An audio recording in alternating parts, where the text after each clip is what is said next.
शनिवार रात 8:35, Washington Hilton hotel. मतलब ये एक ऐसी जगह है जहां सीक्रेट सर्विस ने अमेरिका के सबसे शक्तिशाली लोगों के आसपास एक ऐसा सुरक्षा घेरा बनाया था जिसे जिसे लगभग अभेद्य माना जाता था।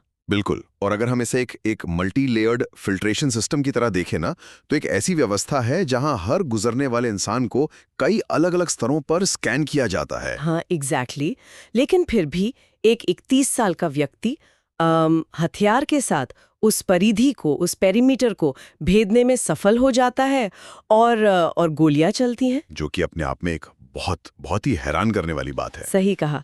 तो आज के इस विस्तृत विश्लेषण में हम सिर्फ इस बात पर नजर नहीं डाल रहे हैं कि उस रात सुरक्षा व्यवस्था में क्या-क्या खामियां रहीं, बल्कि हम उस पूरी घटना के आसपास मौजूद उन सभी ओरिजिनल सोर्सेज को खंगाल रहे हैं जो हमें इस हमले की इनसाइड स्टोरी देते हैं। बिल्कुल। और हमारे पास बहुत सारे अलग अलग सोर्सेज हैं, जैसे कि 60 मिनट्स का इंटरव्यू हो गया या फिर व्हाइट हाउस के ऑफिशियल बयान और मीडिया की वो रिपोर्ट्स जो आपस में काफी विरोधाभासी भी हैं। हाँ, और यहाँ ये स्पष्ट करना बहुत जरूरी है कि इस चर्चा में हम किसी भी राजनीतिक विचारधारा का पक्ष बिल्कुल नहीं ले रहे हैं।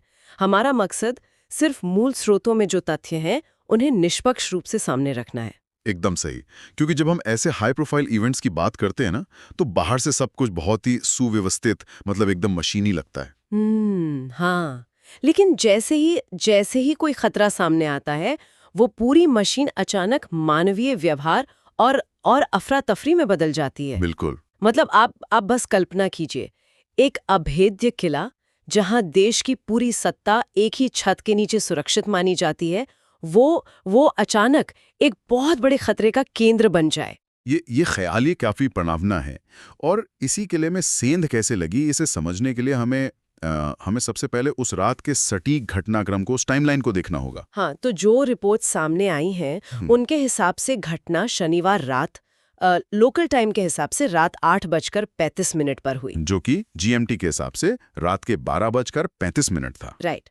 और ये समझना बहुत जरूरी है कि ये कोई आम होटल का कमरा नहीं था। वॉशिंगटन हिल्टन ये एक बहुत ही विशाल ढांचा है। गोलियां होटल के फॉयर में, यानी जो मुख्य प्रवेश कक्ष है, वहां एक सुरक्षा चेक पॉइंट के पास चली। और ये डिटेल इसलिए भी बहुत बहुत अहम हो जाती है क्योंकि जो मेन इवेंट था, जहां राष्ट्रपति ट्रंप और बाकी के वीआईपी मौजूद थे, वो डिनर एक मंजिल नीचे बॉलरूम में चल रहा था। एक मंजिल नीचे? हाँ। तो ये जो जियोग्राफिकल लेआउट है ना, ये इस पूरी घटना का सबसे क्रिटिकल हिस्सा है। वो कैसे? देखिए, जब हम सुरक्षा के उस फिल्ट्रेशन सिस्टम की बात करते हैं, तो फोयर का वो चेक पॉइंट, वो एक तरह से आखिरी बड़ा बैरियर होता है। अगर हमलावर बॉलरूम तक पहुंचने से पहले उस फोयर में ही सुरक्षा घेरे से टकरा गया, तो इसका सीधा सा मतलब है कि जो बाहरी परतें थीं वो टूट चुकी थीं। मतलब पेरीमीटर ब्रीच हो चुका था। एग्जैक्टली। बाहरी दीवार टूट गई थी, लेकिन अंदरूनी परत ने उसे वहीं रोक लिया।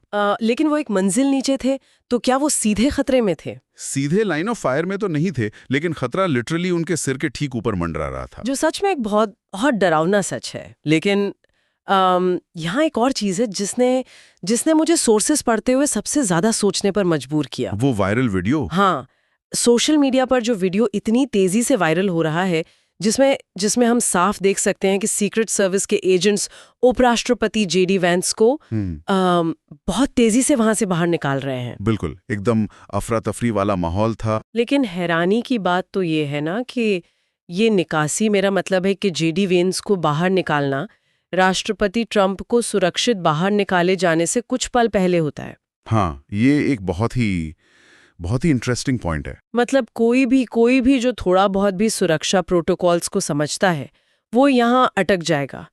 क्या एक उपराष्ट्रपति को राष्ट्रपति से पहले निकालना कोई मानक सीक्रेट सर्विस प्रोटोकॉल है, या फिर ये बस उस पल मची उस अफरा तफरी का नतीजा था? देखिए, जब वो वीडियो सामने आया ना, तो हर सुरक्षा विशेषज्ञ के दिमाग में यही सवाल आया था। आना ही था। क्योंकि सतह पर देखने में तो ये सीधे सीधे प्रोटोकॉल का उल्लंघन लगता है।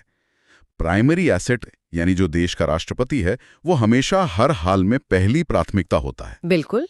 लेकिन जब हम जमीनी हकीकत को देखते हैं और राष्ट्रपति ट्रंप के खुद के बयानों को उनको एनालाइज करते हैं, तो एकदम अलग ही तस्वीर सामने आती है।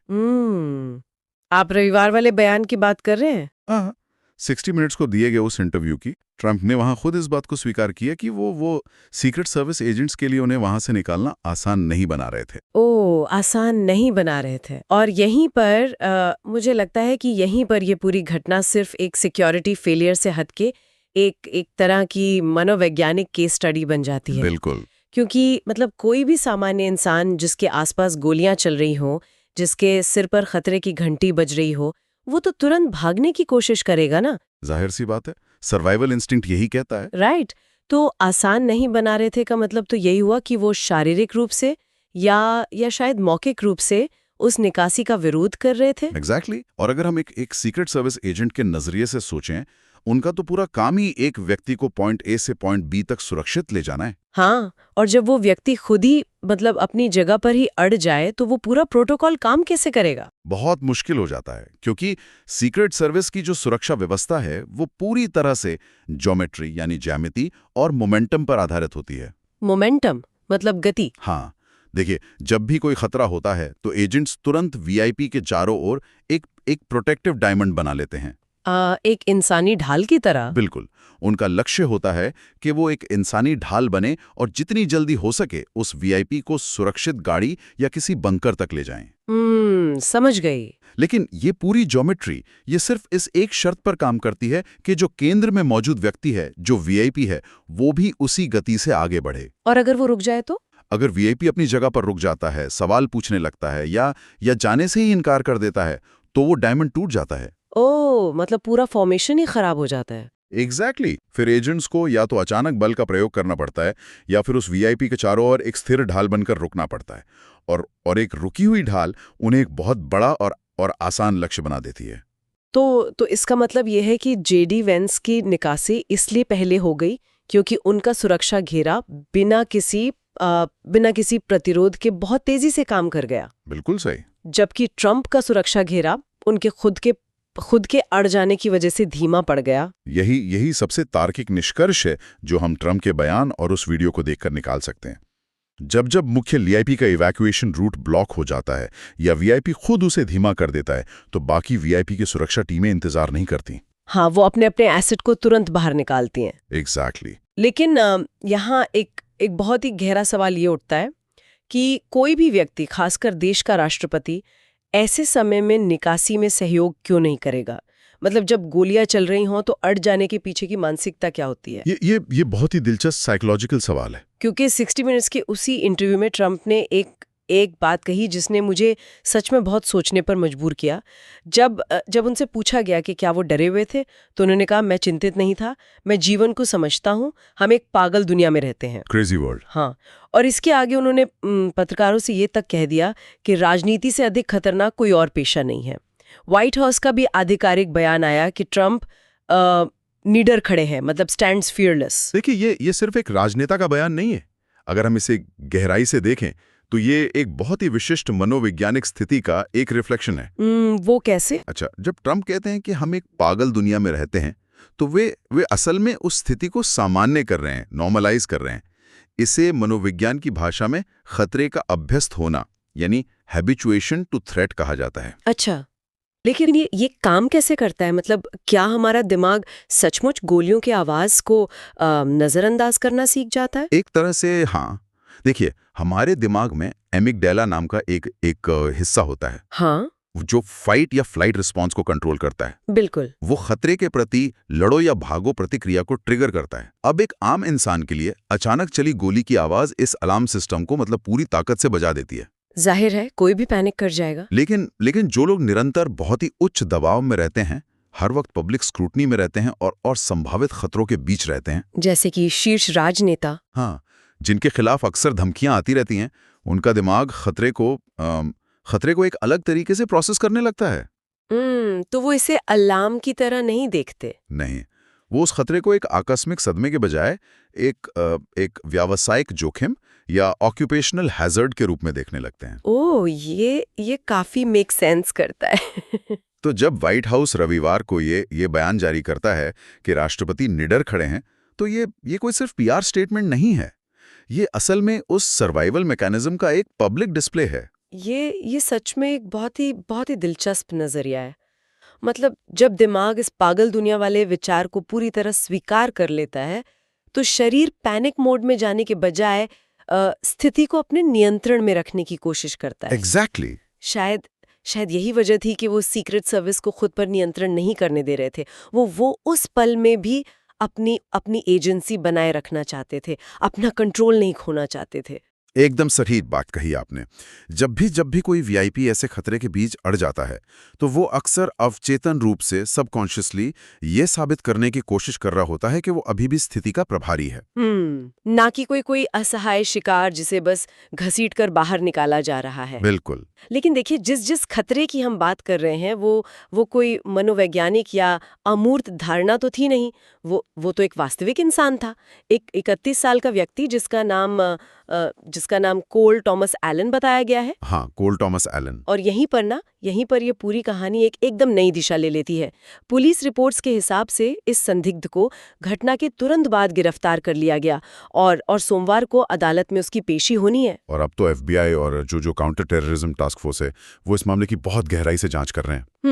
और जब एफबीआई की आतंकवाद निरोधक शाखा किसी मामले में एंटर करती है तो इसका सीधा सा मतलब है कि वे न केवल इस बात की जांच कर रहे हैं कि हमला कैसे हुआ, बल्कि सबसे महत्वपूर्ण बात यह है कि ये हमला क्यों हुआ। एग्जैक्टली। और ये जो क्यों है ना, यही सबसे बड़ी उलझन बन गया है। मतलब सोर्सेस को पढ़ते हुए मैं तो पूरी तरह से अटक गई थी। हाँ, काफी विरोधाभास है। बहुत ज्यादा। जो जानकारियां आ रही हैं वो एक दूसरे से इतनी अलग हैं कि उनपे यकीन करना मुश्किल हो जाता है। एक तरफ अमेरिका के अटॉर्नी जनरल टॉड ब्लैंच का उनका एक आधिकारिक बयान है। उनका कहना है कि ये अभी शुरुआती जांच है, लेकिन ऐसा प्रतीत होता है कि संदिग्ध संभवतः वहां उपस्थित वरिष्ठ अधिकारियों को निशाना बनाने का प्रयास कर रहा था, जो कि एक बहुत ही संभला और सतर्क बयान है। हाँ, बहुत नापातुला। लेकिन फिर मीडिया रिपोर्ट्स आती हैं जो कानून प्रवर्तन से जुड़े स्रोतों का हवाला देती हैं। राइट। अमेरिकी मीडिया में लगातार लॉ एनफोर्समेंट से जुड़े अज्ञात स्रोत हैं।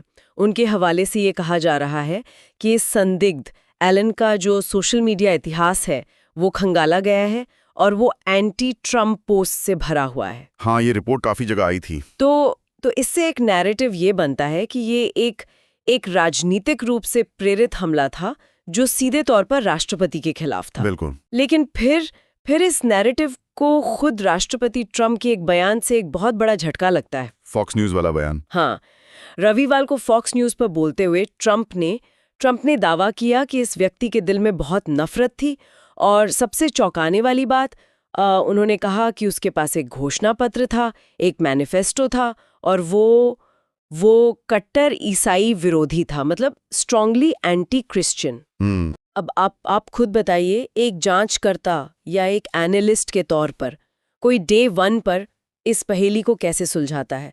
मतलब एक तरफ एंटी ट्रम्प डिजिटल फुटप्रिंट है और दूसरी तरफ एक ईसाई विरोधी मैनिफेस्टो का दावा। देखिए, ये जो पूरी स्थिति है ना, ये आधुनिक जांच प्रक्रियाओं की सबसे बड़ी चुनौती को दर्शाती है, जिसे खुफिया एजेंसियों की भाषा में फॉग ऑफ वॉर कहा जाता है। फॉग ऑफ वॉर मतलब युद्ध का कोहरा। हाँ, घटना के तुरंत बाद के जो 24 से 48 घंटे होते हैं वो सूचनाओं के एक अराजक तूफान की तरह होते हैं।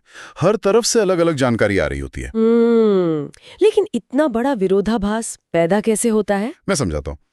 जब कोई संदिग्ध पकड़ा जाता है तो जांच एजेंसियां सबसे पहले उसका डिजिटल फुटप्रिंट खंगालती हैं। मतलब उसका ट्विटर, फेसबुक, रेडिट, ये सब। हाँ, जो कि सबसे आसान है खोजना। बिल्कुल। और वहां उन्हें शायद कुछ एंटी ट्रम्प पोस्ट मिल जाएं जो तुरंत मीडिया में लीक हो जाती है। लेकिन फिर क्या होता है, उनके घर की या उनके पास मौजूद सामान की तलाशी होती है।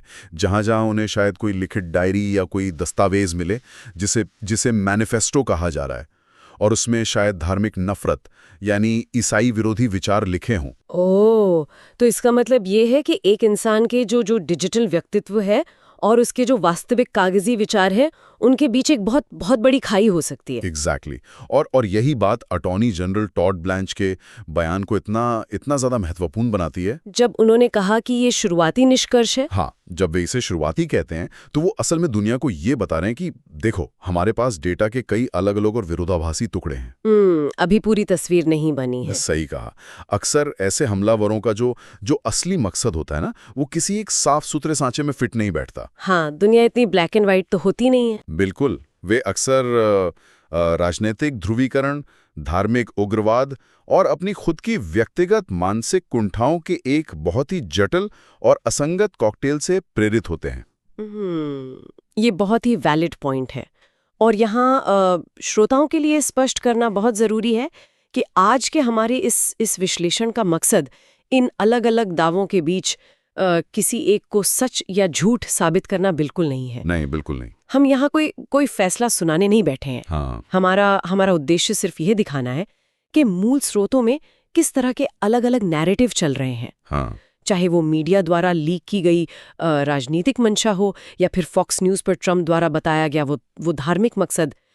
इन उलझी हुए धागों को सुलझाना अब पूरी तरह से FBI का काम है। और ये एक बहुत ही जिम्मेदारी भरा नजरिया है, क्योंकि जब तक डिजिटल साक्ष्यों, उनके फाइनेंशियल ट्रांजैक्शंस, कॉन्टैक्ट्स और उस कथित मैनिफेस्टो का पूरा फॉरेंसिक विश्लेषण पूरा नहीं हो जाता, तब तक हर एक दावा, हर बयान सिर्फ इस पहेली का एक हिस्सा मात्र है।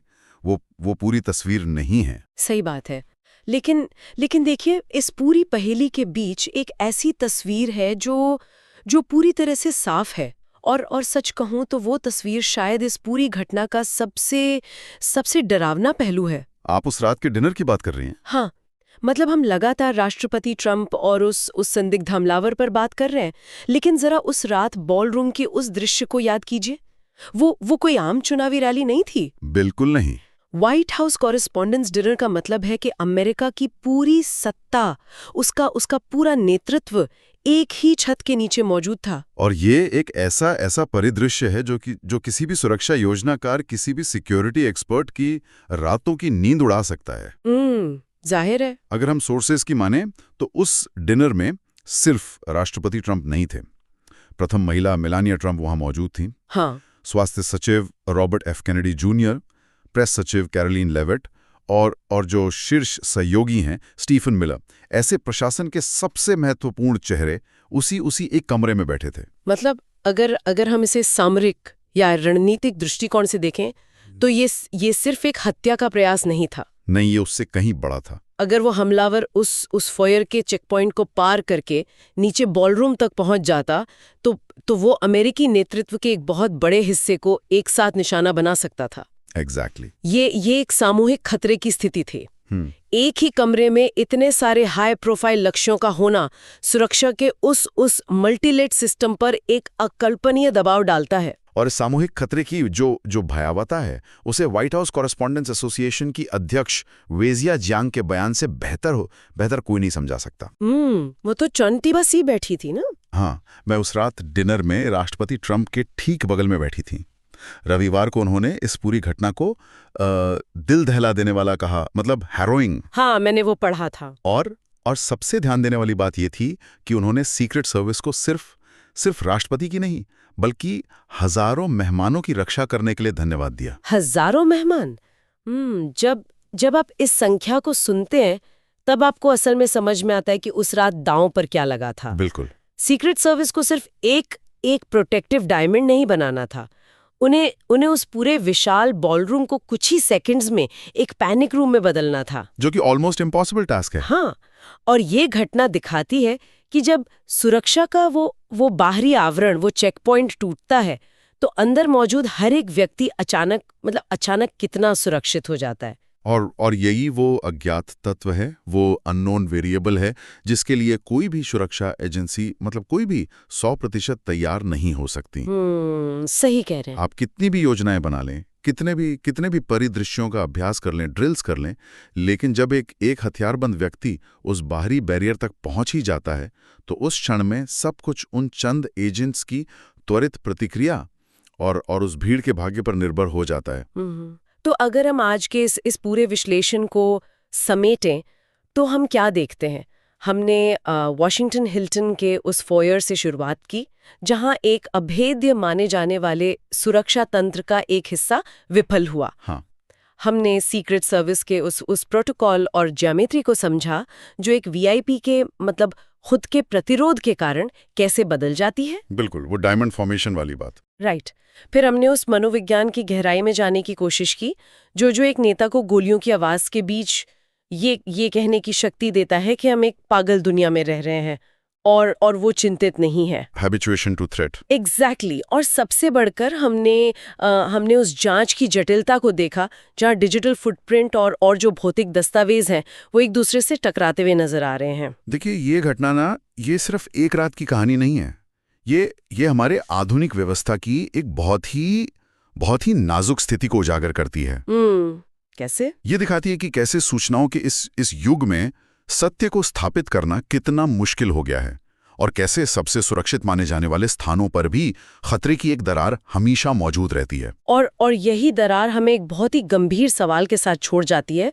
इस पर मुझे लगता है कि सोर्सेस से परे जाकर विचार करने की जरूरत है।